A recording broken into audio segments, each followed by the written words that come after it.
Reopening of China, the impact it's going to have on oil. That's today's topic. We're going to talk about this today to figure out what's going to happen now with oil prices. You know, oil prices was the biggest thing that we had going last year. You see oil start off about $75 a crude oil per barrel. Oil shot up in the summertime. We saw all those gas prices. It was horrible when we went to the pump, but we looked into our portfolios. We said not too bad. That's if you had the things like WTI, BPT, GUSH, things like that.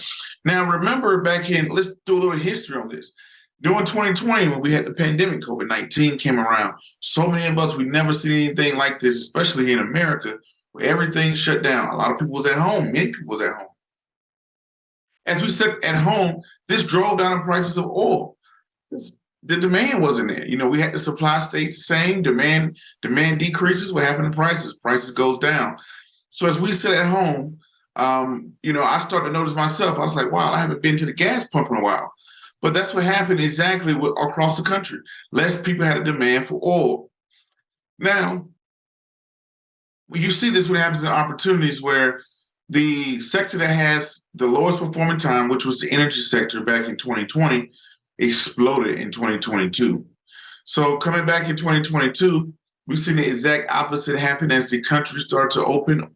Oil prices skyrocketed, inflation skyrocketed, and as oil prices go up, so does inflation. We already know what the Federal Reserve is doing. They're punching in those interest rates to kind of cut back the price of oil, but we had many things happen. In the pandemic, also during the pandemic, not only did we have the pandemic that had a demand of oil, let me backtrack myself. We know what happened between Russia and Ukraine. Russia being the #2 world producer of oil, guess what happened to them? They was the #2 world producer of oil. We did a sanction on them. So now you're taking out the demand, not the demand, but the supply for oil again. So you're seeing the supply for oil starts to drop with Russia, and also you had the demand for oil start to become suppressed because of the pandemic. Now we fast forward to 2022. How did things change? We've seen the world start to reopen. As the world reopened and we saw the supply of oil change, stay the same, we saw demand go up. We saw OPEC. So people don't know, OPEC is acronym stands for Organization of Petroleum Exporting Countries. So these are the countries that get together. It's a list of countries that come together. I think they come together about every quarter, monthly or quarter, don't quote me on that. They come together and they sit down and decide what the supply of oil will be. And this is a way to where they don't pump too much oil or they don't pump not enough oil. So they control prices because they control the supply. So when you're controlling the supply, you also have to be conscious of the demand. I was never a big person of oil. I'm not going to lie to you. In 2022 especially, I was definitely not a component of oil. The reason why I wasn't a component of oil because oil price, everything that we do in the world seeks to get rid of oil. You look at it, everything is becoming, you know, hey, less and less oil. We got electronic vehicles. We got not only do we have electronic vehicles, we have solar powerhouses, electronic vehicles. Everything that comes out looks for a way to get rid of oil some way, somehow. And I was a big component of that. I did not want to invest into something that was slowly being taken out of our economy. But when I got to 2022 with this whole green energy, you know, I was big on clean energy, green energy, all these things like this was going to happen. I started to learn and started to see that green, we did not have the infrastructure for the green yet. Meaning that all these cars, these electronic vehicles, we didn't have enough charging stations. You couldn't drive across the country with green energy. You couldn't drive across the country with the electronic vehicle because we didn't have enough charging stations. Charging stations was hard to find. Plus, once these cars got old, what did we do with these batteries? Did we have enough chips for everybody to drive an electronic vehicle? All those things like that. So when I noticed these things, I started to notice the importance of oil.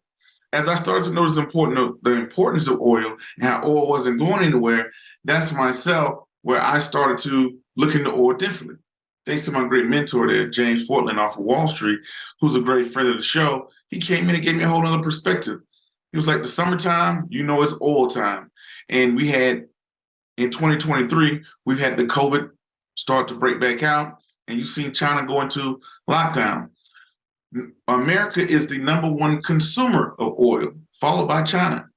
So China population is crazy in a big way, but also to say China is not going to have a demand for oil because of their shutdowns. Now you're seeing China starting to reopen. With China starting to reopen, what does this mean for oil prices? Anybody can sit back and say, hey, as China reopens, the number 2 consumer of oil, what does that do for demand? That increases the demand for oil in general. Now, the downside to that is we're going to the summertime. Summertime, oil prices rise in the summertime. People travel in the summertime. We see China starting to reopen, the second largest consumer, the number 1 population in the world, country-wise, starting to get back into oil. What does that mean for oil? Everybody's looking for the demand to increase. You look at oil prices in 2022, a barrel of oil started at $75, had a massive jolt in the summertime, crossing over $100, but it finished 2022 at $78 a barrel. Think about a 1% year over year, year over year return had you stayed in the oil. But had you traded oil, you could have traded in a good way. So sitting back watching the oil did great for me in the first and second quarter, not so much in the third and fourth quarter. Still on it, still comparing it, because I think oil is one of those commodities like gold, where it's the black gold, and what it does is it has spikes. You have times where it'll go down for a few years, and all of a sudden oil will spike and explode in the portfolio. So that's something I always saw, the trend that I noticed for oil itself. But this is what people are seeing now, that the demand, the supply, which OPEC, who decides, the Organization for Petroleum Exporting Countries, they have decided to keep supply the same. And we're looking at the demand to increase this summer with China reopening, the summertime coming. Everybody's going to travel, because guess what? When people travel, we use oil. Summertime, that's when people get on the plane. The summertime is when people get on trains, things like that. So this is when we look at the impact that China has on the oil industry. We still have Russia in the cage, in a doghouse, because of invading Ukraine. As Russia's invading Ukraine, we're saying as Russia invaded Ukraine, we put that embargo on them, so we don't trade oil with them. So what does that do? That takes out the supply of oil, one of the largest world supplies of oil, in a way to cripple the economy. That's why we did it. Now we're looking at what does that do for demand, not demand, but the supply. So supply started to weaken. Now you're going to see China starting to reopen. Everybody's anticipating this is going to have a huge impact coming into the summertime on oil. And with that being said, what does it mean for oil prices? This summertime, what will happen with oil prices as jets, things like that? If everybody gets underway, people start to fly in and out of China. People in China started to use oil, increasing the demand for it. What does that mean? I think it's a great thing as an investment for the short term, going into the near economy. Now, long term, people looking at the population that China is having right now, the population control. China's having, not population control, but China's having a hard time with growing its population. Its population is stagnating. This is not good for oil. The reason why this is not good for oil, because oil prices are dictated upon people and demand. The more cars that people have, like here in America, which every household has about 2 cars on average, 2.5 cars on average, and they're usually oil guzzling cars, right? Most men like to drive trucks or SUVs, and you look at a lot of wives these days, they drive SUVs too. So you're looking at big vehicles on the road. But one of the things the industry is doing, you're seeing things come out like electronic vehicles. You see Ford has electronic vehicle, General Motors have electronic vehicle, which is taking the demand for oil away, slowing the demand down. But all it's going to do is money doesn't disappear. All it's going to do is just create a demand somewhere else, like in the green energy space. Maybe somebody who's out there making a computer chip that helps these cars go. Maybe even the people who dispose of old electronic batteries. That's a brand new industry that's being created, because as we all jump into these new Teslas and General Motors, things like that, and as these batteries get bad, how do we dispose of these batteries? Where's the battery graveyard? What does that do for the ecosystem itself, the ecosystem of the economy itself? So when you look at this and you look at the price of oil, what happens? We're going to see a nice little jolt, I think, and I believe in the short term, over the next 6 months.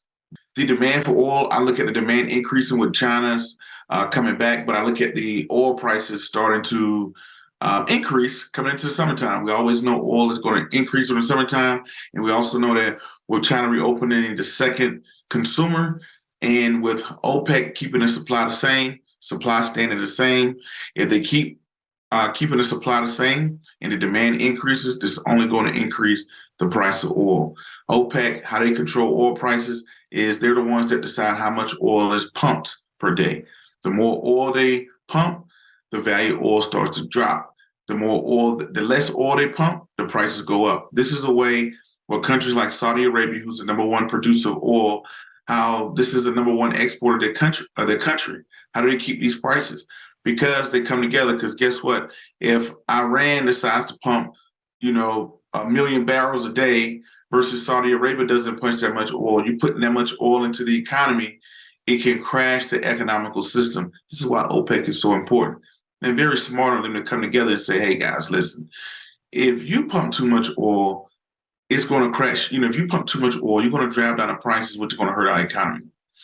If you don't pump enough oil, prices will skyrocket. The demand would decrease because people will start to buy less. People will start to lean on alternative means, meaning that you saw this happen back in 2008 when oil prices got so high. You saw the demand for trucks. You saw the demand for trucks started to decrease.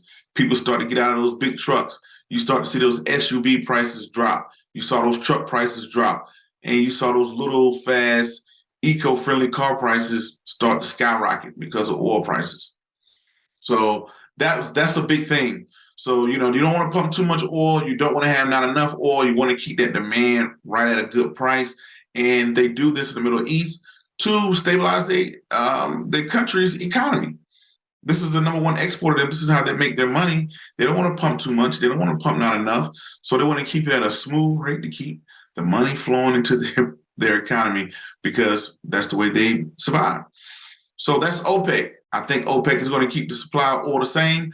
Demand is going to increase coming into the summertime, the most travel time of the season. And plus with the world's number 2 population and consumers of oil reopening the economy, I think we're going to see a demand in the short term in oil, and we'll see oil prices creeping up like we've seen already. We're already seeing people kind of start to feel it at the pump here in the springtime. Just imagine in summertime. Ladies and gentlemen, we're going to take a quick break. A very quick break, and we're going to be right back. We'll hear more on the Principle of Investing and the impact of oil.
Now we have to think of the macro, right? Let's look at the macro economy. We zoomed in at the micro economy of the oil. Let's look at the macro economy, right? We're looking so far this year, the market sentiment right now is everybody's planning for the recession. Everybody's looking for a recession. And it's my sentiment that we've been in recession for the last 6-7 months. We just don't recognize it. What I mean by we just don't recognize it is that you got to remember, we changed the definition of a recession last year. Yes, ladies and gentlemen, a recession was defined as 2 quarters of a declining GDP, which is the gross domestic product. Once you have 2 quarters of a declining GDP, that means that Let me explain. The GDP is the gross domestic product, how much a country produces in a quarter. This is measured every quarter. Once you have 2 quarters of declining GDP, that was classic financial knowledge of education that was a recession. Some reason it changed. Why did it change? I don't know. My personal belief is I think it was because of political reasons. Nobody wants to hold the hand of driving the economy into a recession. So what's the way you get out of a recession? One, you can avoid having a declining GDP, or you can just change the definition of a recession. So I understand what they were saying. It was like, how can we be in a recession when we have the lowest job market economy that we've ever seen in the last, not ever seen, but in the last 5 decades? So in the last 50 years, unemployment was extremely low last summer, but we had a tight labor market, but we had 2 quarters of a declining GDP. So the White House came out and said, hey, a recession is no longer decided by 2 quarters of a declining GDP. It is now decided by having a holistic view, and they appointed a committee. They appointed a committee to decide when a recession is, and they said we only can just not look at 2 quarters of a declining GDP. We must take a holistic view at the economy. We got to look at the job market. We got to look at the housing market. We got to look across the board. So, ladies and gentlemen, right now we already know what we're looking at in the economy. People are anticipating this recession. And I believe that if we stayed on if the White House hadn't changed on our definition, the market had already said that. Last year, the S&P 500, which is the leading economic indicator, already dropped 20%. We saw slowdowns in economical production, gross domestic product. We saw slowdowns in manufacturing hours, manufacturing outputs. And we saw the CPI continue to rise. CPI is the Consumer Price Index, big word for inflationary report. So guess what? The Federal Reserve comes out and says, Jerome Powell, who's the Fed chair, he's the one that's going to decide, hey, ladies and gentlemen, we're going to decline, and not decline, but we're going to increase interest rates. What does increase in interest rates do? The Federal Reserve is the one that controls the prices. They're the wholesalers to the bank. So for prime example, when I go in and they run my credit and I look to go get a house, a car, or whatever, right? They are looking at, when I look to go get a house or car or a phone or whatever the case may be, they're not looking at my credit report alone. They're looking at the interest rate they're going to get from the Federal Reserve. The Federal Reserve give the bank 1%. They get the money at 1%. They're going to have to charge 2%. If the banks go out and say, hey, we're going to raise by 2%, we're going to raise the interest rates to 2%. Guess what? The banks can no longer give me that 2% interest rate because their price is 2%. They're going to have to give me 3% or more. So pretty much the Federal Reserve controls who gets what banks' prices they get at wholesale prices, which is passed on to the consumer, which is affects the housing market, which is affects what we get on our credit cards, our cars, things like that. So when you raise the interest rates, this makes money more expensive. This starts to suck money out of the economy. This is why you see housing prices starting to decline. For prime example, my house, I don't know, late last year, it was estimated at over, in the low 6s. Now it's in the high 5s, coming on down. But as the housing prices are dropping, you're seeing mortgage prices increase. Prince, how does that make sense? 2020, you could have got a mortgage, 30-year fixed mortgage for, it was nothing to get under 3%. So you're thinking about it, if you had a home for $440,000 at a 3% interest rate, your mortgage could come out to be around about $1,800, $2,000. Now, if you take that same mortgage, $440,000, but you have an interest rate of 6%, now you're looking at that mortgage price can almost double, go from $1,800 to $2,000 to go to $3,000, over $3,000, right? So housing prices have declined, but mortgage prices have increased or stayed about the same because of interest rates. That's important. That's how prominent interest rates are. That's why when the Federal Reserve talks, Jerome Powell, everybody listens because it controls everything. You got that's on the consumer side. On the investment side, as interest rates go up, this sucks money, corporate profits. You see markets start to decline. You see bond prices start to shift, things like that. So interest rates affect everything across the board. This reminded me back in 2017, my first time ever hearing Warren Buffett speak.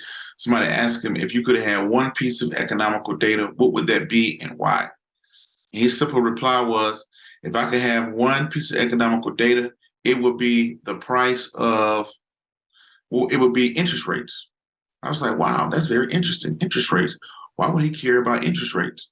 As I got deeper and learned more into investing, I learned that interest rates consume, it affects consumers, but it also affects the investor side of the house. Because as interest rates increase, bond prices shift as well, because bond prices could increase or decrease. Usually they have an inverse effect. They have an inverse effect with the market.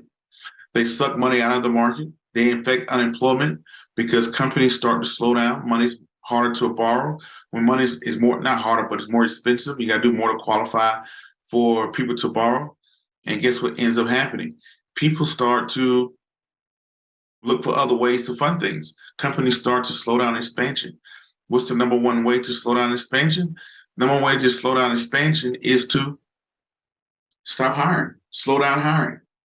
When companies have hiring freezes, why is this a big deal? Why do people pay attention to hiring freezes? Hiring freezes are a big deal because they slow down, because it's the number one thing that's on the books.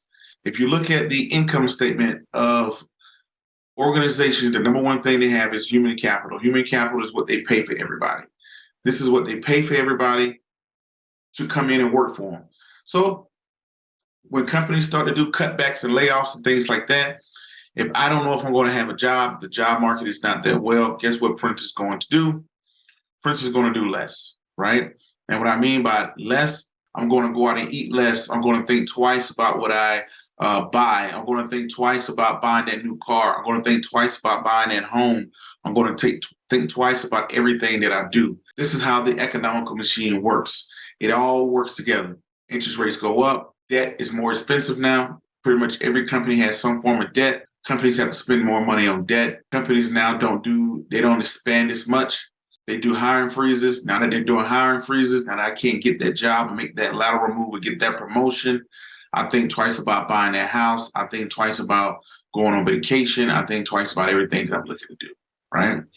These are the things that I'm looking at across the board, right? When it comes down to companies, countries, things like that. So with myself included, I look at the economical machine as a whole. I believe we're already into the recession. When you look at recession, when you hear everybody talk about, oh, get ready for the recession, don't buy anything. I've never seen a recession in all of my studies and all the people that I've been around, how recession was this predictable. Recessions usually come out of nowhere. Just like in 2020, what was the black swan? The black swan just came out of nowhere, which was COVID-19, and put us into a pandemic. Go back to 2008, the housing market crashes. People didn't even know what subprime loans were. They came out of nowhere and attacked us. Go back to 2000, when we had the dot-com bomb. Who saw that coming? Nobody. Look at 87, we had the flash crash, the computer, the fight of the machines. Nobody saw that happening. Look at the Rolling 20s. Did you see the Rolling 20s predict 29 coming? Send us into a Great Depression? Did the people in the Rolling 20s do it in the 30s, that the 30s were going to suck and send us into a Great Depression? No. So when everybody talks about this recession, that's the thing that gets me worried and scared. Why is so many people concerned about a recession? This has never been a time, I've never seen a time where people predicted a recession to come along.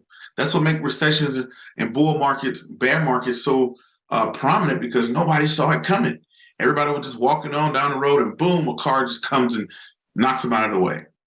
So anyway, ladies and gentlemen, hopefully you guys got some out of this episode. The beginning of this episode, we talked about China's impact on oil with OPEC, who is the organization of petroleum exporting countries that get together, some of the world's largest producers, and they decide how much oil they're going to pump, or they decide they're going to increase or decrease or keep production the same. That's your demand. And that's your supply. And you look at the demand here in the country in the pandemic, everybody stayed at home. Now that everybody got out, China's coming out, what's going to happen? Also, keep in mind with Russia and Ukraine, Russia being the number 2 producer of oil, how they, America's, put a trade embargo on them. We put a ban on purchasing oil from them to, cripple their economy. And now, short term, we're coming into the summertime. China's reopening. We look at these oil prices starting to kick up. Then we talk about the macro economy, how interest rates impact the economy. Hopefully you guys and girls got some out of this. Y'all know what to do. Y'all hit that like, subscribe, comment, and share button here on ThinkTech Hawaii. you want to know more from Prince Dykes, you can just put me into that Google button and check out some of the children's books I wrote on investing, credit, and insurance, and make a contribution to our book drive as well. If you want to see us help us get more books and stocks into kids' hands, with our ultimate goal of every kindergartner in America having a funded investment account in kindergarten that they can use when they graduate school to help fund them starting their educational career to becoming adults. All right. Well, ladies and gentlemen, until the next video podcast, cartoon, book, or whatever you see me doing crazy around the globe, my name is Prince Dykes. I'm the Prince of Investment. Peace, be safe, I'm out, and thank you.